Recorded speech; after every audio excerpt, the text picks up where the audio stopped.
So it is Thursday, May, what's today? 12th? Yes. Listen, happy Thursday. Happy Thursday. I'm always happy to come together and have this conversation with everyone. You guys can still see my screen, right, Richard? No jokes this time, Richard. You can see my screen, right? Yes. Okay, perfect. Thank you, Lady Guzman. Thank you. All right. Well, listen, happy Thursday and welcome to another conversation for closing sake. Listen, where we get together and we just have this conversation about how we, Richard, about how we can do more, build better businesses. That's a tongue twister, right? Build better businesses, be happy with our businesses, and really kind of just figure this thing out. Our theme this month has been leverage, right? Developing a process, developing people so that we can turn more profit. Literally, we talked about last week that a business is an enterprise, it's a system. And one thing that I did not include, and I'll include it probably next week. So to make sure, I like that we can have some visuals. I want to make sure that you should be endeavoring towards a business that on some level, that in some capacity, that in some task, it can operate without you, right? This is not, you don't have a business if it cannot function, if at least some parts of it can function without you, right? You should be the visionary, right? You should be the CEO. You should not be all things, because when you look at the cash flow quadrant, anyone familiar with the book Cash Flow Quadrant, where it has E, S, B, and I, and where we endeavor to move towards the I quadrant, right? The E is the employee. The S quadrant is self-employed. You have basically bought yourself a job, right? So you're no different than you were in the E quadrant, except now you are 100% wholly responsible for the enterprise, right? B is where you have a system. You have a system of processes that work to develop and provide income and revenue.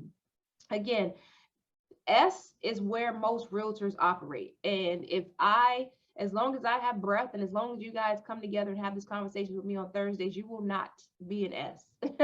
You will have some piece of leverage in your business. And furthermore, you will continue to add pieces of leverage to your business so that you will develop and feel like a CEO, so that you will not feel like if I'm not tied to my phone, something's not going to get done, so that you can take 30 minutes, an hour, 3 hours to focus on whatever you need to specifically focus on, and things will still get done. So our conversation today is regarding hiring a transaction coordinator. Now, I love this conversation for a number of reasons, and we'll get into those as we go further along. But a transaction coordinator, we are here because this will probably be your first piece of leverage. I'm sure you guys have probably heard this term before, leverage, right? If you are already working with transaction coordinators, drop a 1 in the chat for me. If you are already working with a transaction coordinator, because sometimes I'll tell you, I've mentioned this before, and there are realtors who've been in the business for forever, and they're like, nope, not there yet. Heard about it, not sure. I just haven't done it. I haven't done it. And then obviously, if you're not working with a transaction coordinator, give me a 2. And now look at I'll keep an eye out for those as we have the conversation. Now, before we get into that conversation, I do want to just give a quick commercial break to give a shout out to Title Xperts. Title Xperts is our full service real estate title insurance and settlement firm. We close all of Florida. Title Xperts is my baby. You guys know that I am a licensed realtor. First, before I graduated from law school, and after law school is when we launched the law firm, and then secondarily we launched Title Xperts. And Title Xperts is purely built around providing the level of service that I would have liked to see in the space. We do, as you know, provide we're an attorney managed firm between myself and my partner. We provide a dedicated closing team, regular status updates, helpful closing guides, and rush processing is available, right? For those who I have not had an opportunity to meet, happy Thursday. and welcome to this conversation. A little bit about my background. As I just mentioned, I am a licensed real estate sales professional. I got my first license in California, now licensed in Florida. Education, I am a Gator. I bleed orange and blue. I got my law degree in California and my LLM from the University of Miami School of Law. So go Canes. Secondarily to the University of Florida. Again, I am the founder of Title Xperts. I'm the founder of Realty Law Group, a full service real estate law firm. I am also the CEO of the New Bricks team. You guys don't hear that all the time. Everyone's like, I didn't even realize that you are that you're also a real estate professional. Well, because I'm not in production, but we do assist a small real estate team here, right? This is some of our closing team. If you have not had an opportunity to work with us before, we welcome you the opportunity. You can send new contracts to contracts@titlexperts.com. General questions are sent to closings@titlexperts.com. And then finally, our vanity numbers, which we're so proud of, is 8665 Xperts. I think that's cute. I don't know. Just branding, right? Always be branding. That's another conversation. Always be branding. You guys know that we talked about that in March. Marketing Madness. Always be branding. Always be branding. Right? Always be branding. So make sure that you get that done. Always have something that someone's like, oh, who is that? What is that? Thank you. So let's get into this conversation regarding transaction coordinator. Now, I am surprised. I'm surprised to see there are some twos in the chat, but hopefully after we have this conversation today, you will feel more confident and you will be compelled to get onto the fast track of utilizing a transaction coordinator. So I see some responses in the chat that there are some that are not using a transaction coordinator. And my question is, why not? Why aren't you using a transaction coordinator? I tell realtors all the time that I get, I'm jealous. I am jealous because I have not yet figured out, I can if I put some time into it, but I would use transaction coordinators in every one of my businesses if I could. The overhead is zero. Overhead is zero. Until I close, I have no expense, right? So here are some other features of utilizing the transaction coordinators. This is the one of the most important pieces. Realtors should always focus on their highest and best use, which is selling real estate. Selling real estate. Not putting the paperwork together for the real estate, not making the phone calls to the inspectors and such for the real estate. It is selling the real estate, right? And so in order to sell real estate, realtors must be focused on generating leads, always be marketing, securing listings, and not managing paperwork. I'm pleading my case today for utilizing a transaction coordinator, right? Utilizing a transaction coordinator saves realtors on average of 15 hours of administrative time on each transaction. That's a lot. 15 hours? That's a lot. That's imagine if you were using those 15 hours to get in front of people, your ideal client, using that time to market, using that time. How about using that time to simply rest? Right? How about you were using that time simply to go to the beach and catch yourself because you just had a phenomenal month last month? How about that? It may not, the time may not necessarily always need to be utilized for, like me, finding more work to do. You can use it just to rest, right? Transaction coordinators manage and monitor all phases of your transaction from listing to contract. You can use them from listing to contract. Once you go under, once you list the property to going under contract, from contract to close, and many other tasks in between, so that you can, again, I need you guys focusing on selling real estate. I don't need you receiving our information requests and completing those. I don't need you following up with the inspector. I don't need you following up with the with us to to get your commissions corrected. If it is not selling real estate, guys, I really need you to look at it and say, who else can do this? So I'm going back to the diagram that we utilized last week so I can give you a visual. I've circled here 3 areas immediately. I just circled 3 areas where you can get an immediate lift from a transaction coordinator. Look, I just had a title company tell me to complete the estoppel for the tenants. Yeah, an estoppel is needed. If you have a transaction coordinator, you can say, hey, please complete this and send this back to the title company. That took you all of maybe, let's say 2.5 minutes to receive the email, read the email, draft the email to be forwarded to your transaction coordinator, and you are done. All of 2.5 minutes versus you taking the time to complete the tenant estoppel, send it back. I love it. I mean, more examples of ways to utilize a transaction coordinator. Now, here's again what I want you to see here. So remember, as a CEO, these are all the things that you are responsible for. These are all the things that you are responsible for. If you're a solo agent, you're doing all these things anyway, but you're doing it as one person. This shows you that if you were to break those, exactly, if you were to break those, all the tasks that you do out into a role or position, this is what that would look like. Now, kudos to you for sure. If you're a solo agent, I want to say kudos to you because look at all the things that you are doing as an individual. Kataya said, my TCs are my lifeline. Look at all the things that you are doing as an individual.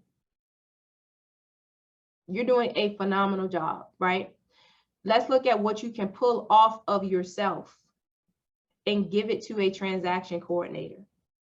Now, some quick fundamentals. One of the first questions I always get is, where can I find a transaction coordinator? What I would suggest, it's easy one of the first things I would suggest is just ask for referrals.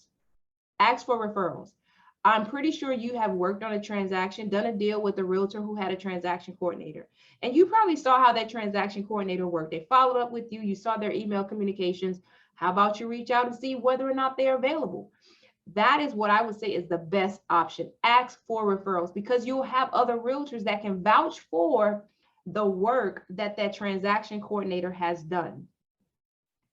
Now, the next thing I'm going to say is some people don't hire a transaction coordinator because it's now you are really being forced to step into your CEO role, right? You're being forced to step into the CEO role and say, hey, listen, what is my highest and best use?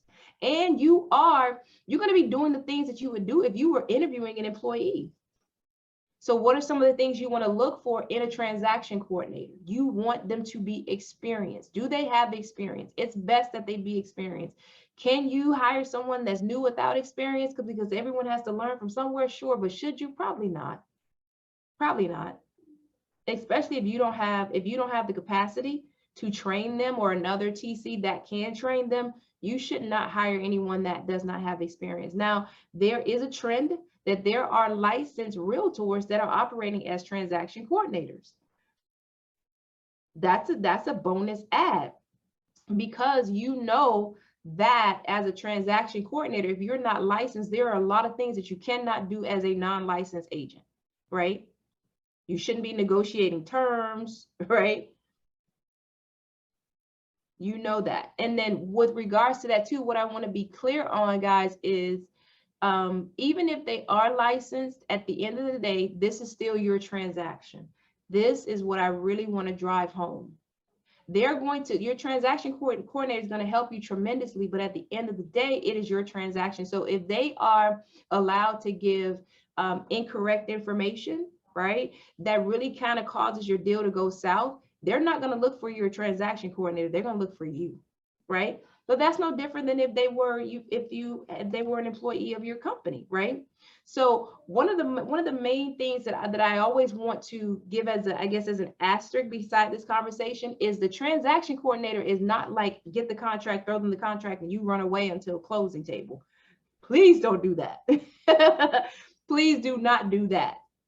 They should know, of course, they know the process, their experience, but they do not replace you as the licensed professional realtor, right, Angelique? Because we are professional. Secondly, your transaction coordinator should be a problem solver and be able to make a decision. Now, you can give them parameters under which they can absolutely make a decision without your input, but how about them being able to make a decision that they send to you for clearance? Well, this is the issue that we have. I suggest that this is how we resolve it. Please, you don't want just a paper pusher. These are some highlights of a powerful transaction coordinator, right? Attention to detail. So when you're interviewing them, you've got a referral. Let's ask them some questions. Attention to detail. Give me an example of when you've had to exercise your ability to pay attention to detail, right? There's an A instead of an O. They need to pay attention to detail. Organized and task oriented. So you want to ask your TC, what system do you use to track and monitor these transactions, right? Some can use, you have what, .loop, you have TC Docs, you have, I think it's called Paperless Pipeline. There are so many platforms that transaction coordinators can utilize to track transactions that you absolutely should not hear them say, oh, I just have a whiteboard. If you hear them say they have a whiteboard or they have a paper with the different steps that they check off, you better run. Oh, that was great speaking to you. And you run. You run and you don't look back. We are so beyond paper and pencil tracking. The first thing that the TC should say to you is, I utilize this software, right?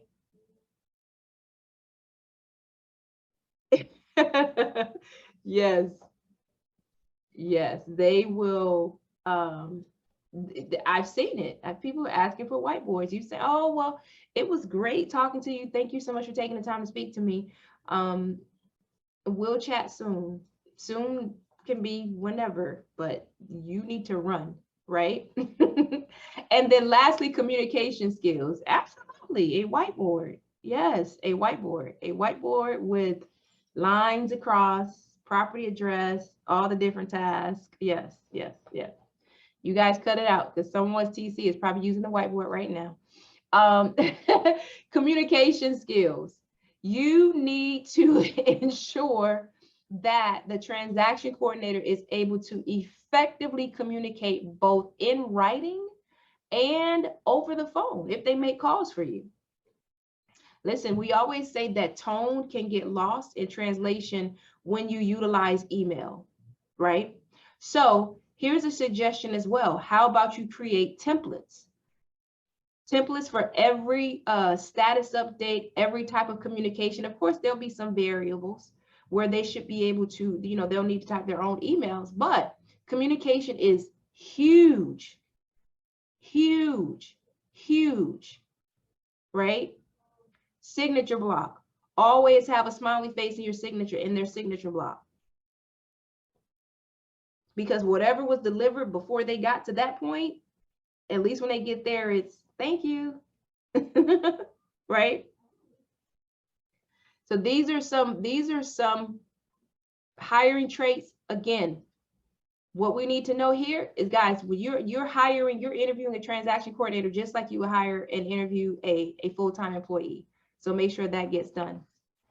Now, going back to the diagram, what are some ways that you can use a transaction coordinator? Now, everyone, or a lot of people, I won't say everyone, but customarily most use a transaction coordinator. First they think of is contract to close, and that is how they are most often used. But how many of you can agree that that listing to contract process can be a beast, right? Getting it up in the MLS, getting the photos, the description, a beast, right? So I actually made a list of some of the tasks that are utilized when you're doing the listing to contract coordinator. So working with the sellers for getting the contract initial, right? Executing the purchase agreement, making sure they get that signed. Preparing the listing documents, right? The CMA. How about getting the lockbox on the property? How about coordinating the showings and getting feedback from those showings? Now, we're in a different market now where you put a property up, you're likely to get it under contract within 24, 48 hours, maybe 72 if you're waiting and you want to look at all offers on one day.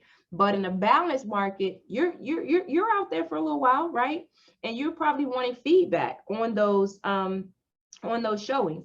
Also, you're providing feedback to the seller. Anyone ever, again, we're in a different market, but in a prior market that was balanced and properties may have sat on the market for about 2 to 3 weeks, is that part of your service offering to provide that feedback to the seller of where you are with the sale of the property? If so, a transaction coordinator, the listing to contract coordinator, can do that for you, right? And then also, this is another kicker. How many of you get a kickback from your from your brokers when you don't input all your compliance information for one of your listings? Oh my God, they're dinging you, they're dinging you, they're dinging you, they're dinging you. Your contract, your transaction coordinator can do that for you. And you're like, I'm gonna do it, I just need time to stop and get to it. The listing and contract coordinator can do that for you. And then obviously contract to close. You guys know, most of you know the contract to close process. Obviously you're under contract, now what, right? Communicating with the title company, getting the information request done. Communicating with the lender is huge. If you guys are not tasking out all the communications that need to happen with the lenders, especially my Florida realtors, with what we're seeing with our contracts, then it's an opportunity missed, right? Loan application submitted, approval obtained, contingencies cleared, appraisal scheduled, appraisal paid for, right? You know that our timeline has tightened up. And so these are all tasks that an organized, process-driven transaction coordinator, all those tasks will be there in their system. We'll give them a date to complete them. And you're good. You're just being CC'd on these communications, seeing that they've been done. Does that sound good to anybody? Right? Taking all those things off of you. Now, another piece that is not included that I often see is missing from the utilizing the transaction coordinator is the marketing. You guys realize, how about you fold in some opportunities for marketing? What does that mean? How about your realtor is saying, following up to say, do you know anyone else who'd be interested in buying or selling in this market, right? Include having that as part of your process. How about having them include information? And we talked about this before, your branded pieces for each juncture of the process. You're under contract. Here's what you should do next. Here's what the inspector is going to be looking at. Here's what the appraiser is going to be looking at. Here's what title is going to be asking for. And all of this stuff is branded with your contact information on it. Again, now you look like a winner. You don't have time to do this on every transaction. Again, you should be selling real estate, but you get this done. This is one and done. And all of a sudden, your transaction coordinator is doing double duty for you. They are your customer service and they are marketing for you. This can be done. They're going to send an email anyway. You say, okay, when you send this email about scheduling the inspection, make sure you include this help guide that talks about the inspection. When you send the email regarding the appraiser going out, make sure you send this help guide. Now you look like a rock star.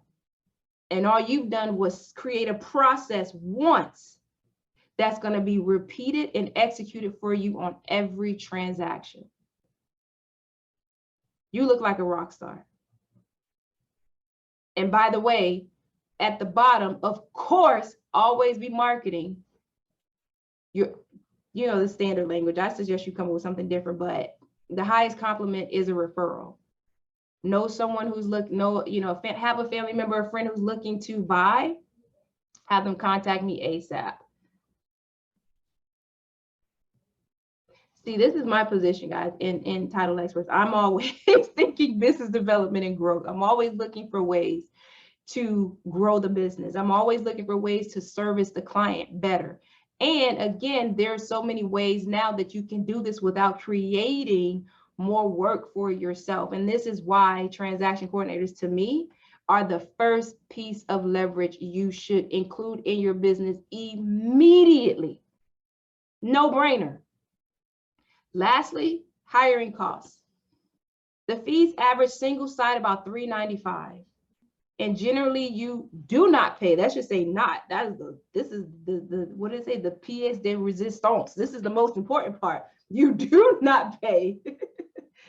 You do not pay. You do not. This needs to be updated. Do not pay until you close. Guys, oh my God.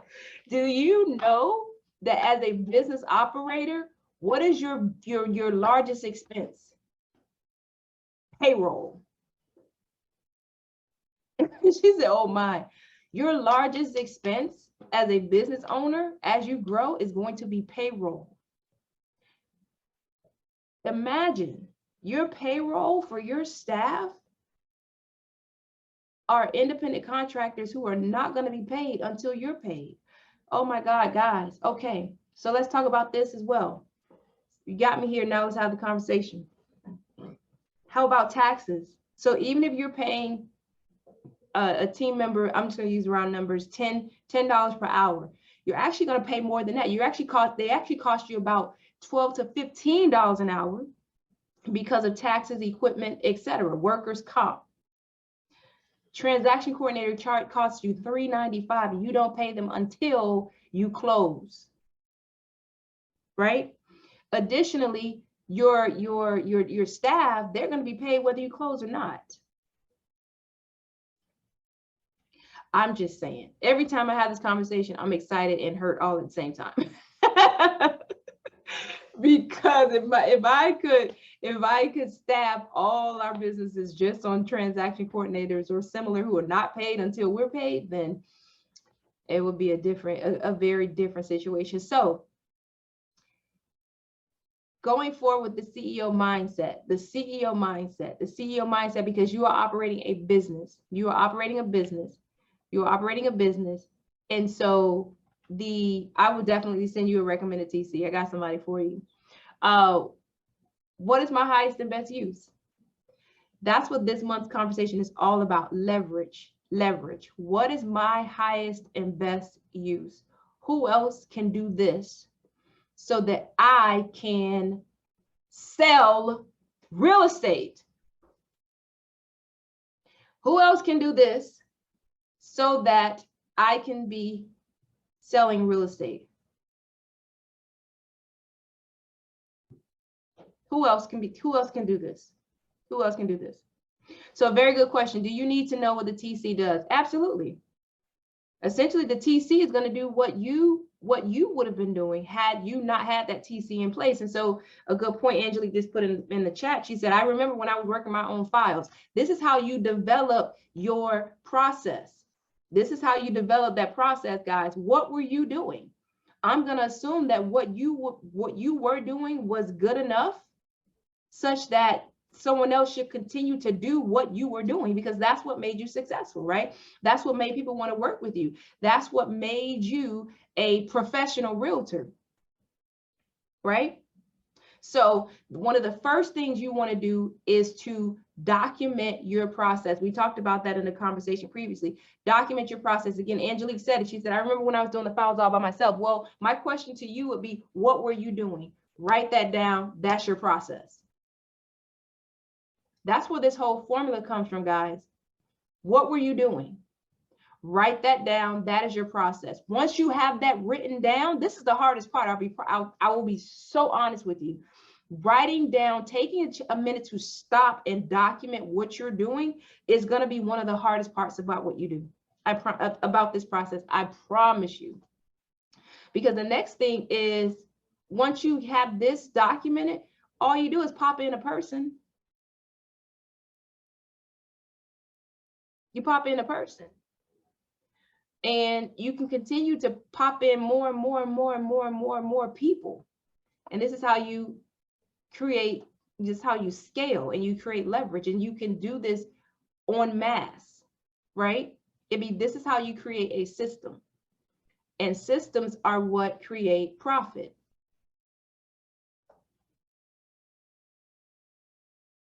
There you go. Yep.